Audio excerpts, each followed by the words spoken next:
Hey guys, this is Shadow from Arts Custom, and I'm just going to give you guys a couple tips to make your backgrounds a little bit better.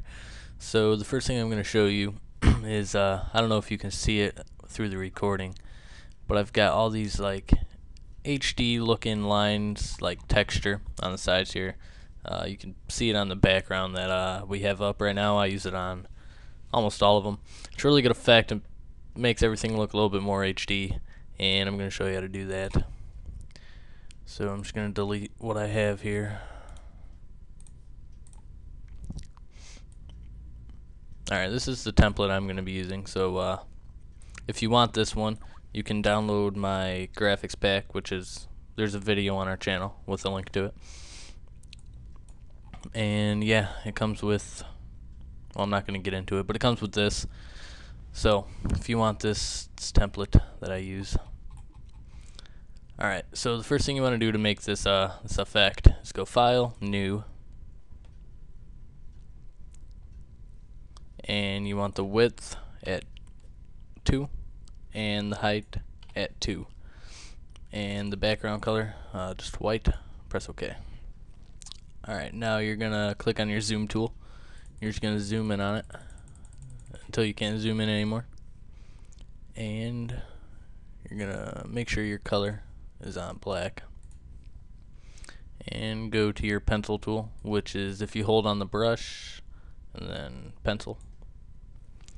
Alright, and now just right across the top, you're just gonna make two black boxes like that. And then once you have that done, you're gonna go up to Edit, Define Pattern, and you can name whatever you want. I'm just gonna leave it at Pattern 4, and press OK. Now go back to your template. Let me zoom out here.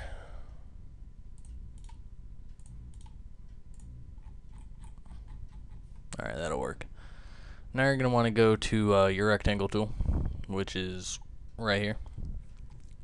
And I'm going to make my background black, so I'm just going to make a big box of black. And okay, now I'm going to duplicate this layer, which you can do by right clicking and going up to duplicate layer, or the shortcut is holding Alt and just dragging down like that. Now I have two of them, and I'm going to put this layer above both of those layers, so these two layers are both at the bottom. Now you're going to click on the top one, right click it, blending options. You're going to go to pattern overlay, and the one you just made is going to be right there. So I'm just going to click OK, and now it's looking all gray. It's not looking too good. If I zoom in, you can see the lines. So what I'm going to do now is I'm going to take the opacity of the layer with the pattern on it, and I'm going to take that down to 8%. And now you have the HD lines, the pattern on the side, and you don't have to do this, but whenever I make backgrounds, everything I put on the background, I put in between both of these layers so that everything is behind the lines, and I think that really brings out the HD of it. Alright, tip number 2, I've added my my logo, well, the graphics team logo, Arts Custom, to the background. And tip number 2, I'm gonna open up my computer directory, and I'm going to pick out a texture to use for the text or the logo, whatever you're putting onto your background. And I'm just going to choose this one, and it's going to come in here all giant, so I'm going to hold shift at the corner and just drag it until it's about the size of the logo. And I'm just going to flip this horizontally and try to get the white highlight right there at the top of the logo. I think that looks pretty nice. And now what I'm going to do is making sure that I am on the texture layer that we just placed over our text or logo, and I'm going to hold Alt not clicking on it. I just have it highlighted. And now I'm going to hold Alt, and I'm just going to pull my mouse down right in between these two layers, and then I'm going to click. And now it outlines the logo or the text. It's or you can do that by right clicking and clicking clipping layer. And then once that's done, go up to overlay, and you can mess around with the opacity. Just make it look however you want it to. And once you have that done, you can merge these two layers, and now you can move it around or do whatever is one thing. But getting on to the next tip, what I'm going to do now, after you finish your background, you have everything on your background that is going to be on there. Something else you can do is hold Control.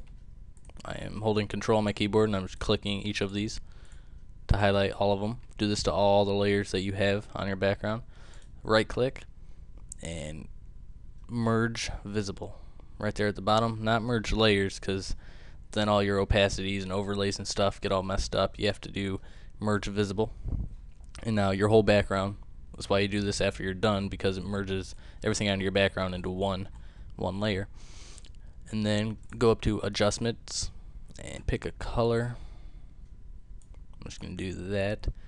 And then this one right here, the second one to the left on the very bottom, is gradient overlay, and you're going to get something like that. That's not looking too good so far, so I'm going to check reverse, and now let's put this blue nice looking gradient over the entire background. And it's kind of dark and it's not looking too good yet, so I'm going to click the back arrow, and I'm going to go to curves presets right here. And I usually like to use, I mean, it really depends on what you like and how you want your background to look, but I like increased contrast after I pick my color, and you can just mess with these a little bit.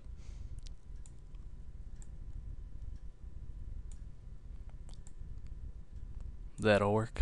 And now I'm going to go back to my curves presets, and the back button's right here if you didn't know. And I'm just going to click on lighter to lighten up everything.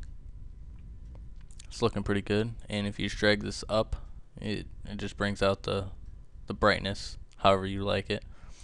Well, that looks pretty good for me. Say there's more stuff on your background. I think it really brings out the HD more, especially with the lines having everything underneath them. It's gonna make your background look pretty darn good. The quality's gonna be really good. And the last tip I'm going to do in this tutorial is how to save and have super good quality on YouTube.